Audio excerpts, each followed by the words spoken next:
And when the Soviet system collapsed, rather than us having a good, deep conversation with ourselves about what we want to do next, what's the second phase of globalization? How do we remake the world? What's the world we want to leave for our children?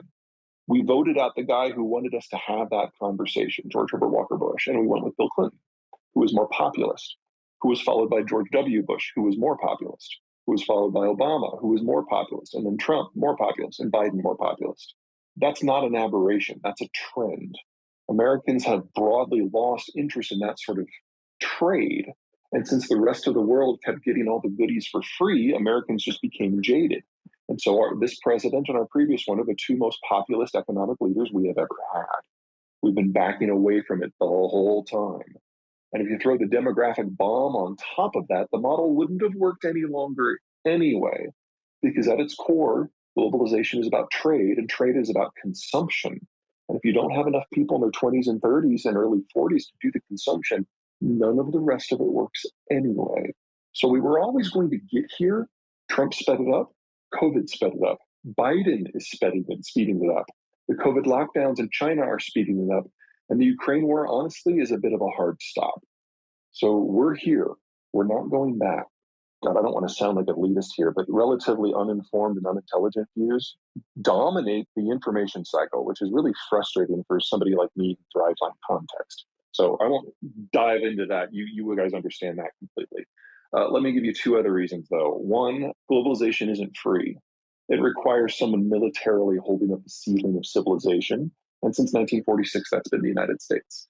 And we're getting out of that business. As of January 1 of this year, not January 1, as of February 21, the day before the Ukraine war started, the U.S. had fewer troops stationed abroad than any time since Reconstruction. We're done. And so as we're having breakdowns in civil control of things like transport, the U.S. just isn't there to protect it or pick up the pieces. And if you don't have broad-scale transport, we're just not interested. And then third, we go through phases in the United States. We have a first-past-the-post electoral system, which means you have to get one more vote than the next guy to get the seat. Well, that encourages the parties to be big tent parties because you have to throw as wide of a net as you can. But that means that the factions that are within the parties are always in motion, rising and falling within their party structures. And from time to time, due to changes in geopolitics or demographics or technology, you have a rupture when those factions just go hog wild and jump fences. We're going through one of those phases right now. We've had the rise of the baby boomers and now the retirement of the boomers. We've had the end of the Cold War and now the end of globalization. We've had the rise of the information age. All of these are disruptive events to society, and all of them by themselves, any of them by themselves, would probably be enough to force a new political reckoning. And for them to all happen in basically the same window, wow. Honestly, it's amazing to me that things have been as settled as they have been of late. Now, we've gone through 6 of these political realignments before. And the last time we went through it, African Americans were to a person Republicans and big business were to a person Democrats. So it's awkward. Things that we think of as normal are now changing. And one of the reasons that everything seems so shrill is each political faction wants to make their issue the litmus test for loyalty for the new political alignment, whatever it happens to be. So look at the abortion debate in that light. Look at what's happening with organized labor. Organized labor strongly supported Donald Trump. Biden is trying to draw them back into the Democratic coalition. We will see if he is successful. Hispanics are shifting wholesale from left to right. This is all part of the process, and we will sort through this. Like I said, this is our 6th, it's happened 6 times before. This is number 7. And it's always awkward and it's always painful and it's always loud. And now we have social media on top of that.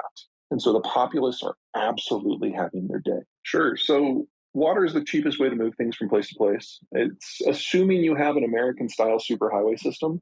Moving things on water is still 12 times cheaper. And that assumes you're using big semis as opposed to like half semis. So the trick is always to figure out how to get population centers that are on the water to interact. And globalization made that safe.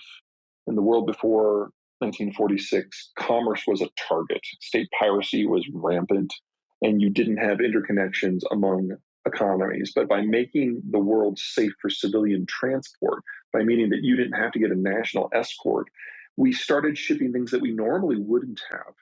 Especially when it came to the manufacturer's trade. Instead of shipping like finished vehicles, we would break up the supply chain into bumpers to spark plugs and everything in between, and it would be put together at different locations. You could have 30,000 independent supply chains that feed into a single vehicle. You couldn't do that in a world before a globalized, safe, secure maritime environment. And that required the US Navy. And it required the US Navy in an era where there really wasn't a competitor. So during the Cold War, yes, the Russians had their Navy, but they actually had four of them, one in the Black Sea, Baltic Sea, Arctic Sea, and the Pacific. And any one of them could not sail to reinforce the others. Whereas the United States basically had a continent to itself and could have two giant fleets, one in each ocean, and go and do whatever it needed to do. It was very easy to patrol everything. But in the time since the Cold War ended, the Chinese have had their rise. We have a number of other secondary navies that are building out. And the United States, since it didn't ever really care about the economic side of globalization, for us it was a security policy, we changed the way our Navy worked. And instead of having hundreds of destroyers, we now have 11 supercarrier battle groups that are the vast majority of our naval power. If we wanted to go back to where we were in the 60s in a contested environment and patrol the global sea lane so that everyone could ship everything, we would probably need about 800 destroyers. We have 70, and half of them are assigned to protect the carriers. So there is no country, there's no coalition of countries any longer that can provide the security overwatch that's necessary to make globalization work in the first place. So it's just a question of where do we have the precipitating event or the complete collapse in security when that becomes obvious to everyone. We're not quite there yet. So let me give you some background and context here. So let's start with the military. We've spent the last 21 years basically fighting a series of wars in places that we have no desire in having a long-term presence any longer. We have designed our military to be personnel happy because we had to occupy countries. So we now have an army that is bigger and more capable in that field than we really have ever. And we now have to decide how rapidly we want to downsize that. If we want to downsize that, that's a political question. We are not yet having that conversation. But my friends in the military are going to be aghast at this. But with what I see as likely deployments, the Army is probably too big by about 2/3 right now. But decommissioning and downsizing that many troops that quickly, I don't think so. The total standing forces are under 2 million. So I don't think that would be a big concern. And a lot of people serve their tour or do 2 tours, and then at the end of the tour, they go back to the civilian workforce. So my point is that downsizing the military sounds like a quick and easy fix. It's not. It's a decade process, just like it was in the 90s, the last time we did that. And you will not get meaningful savings until the 2030s. So that's kind of piece one. Piece two, let's talk about the debt a little bit more directly. First of all, it's probably worse than you think.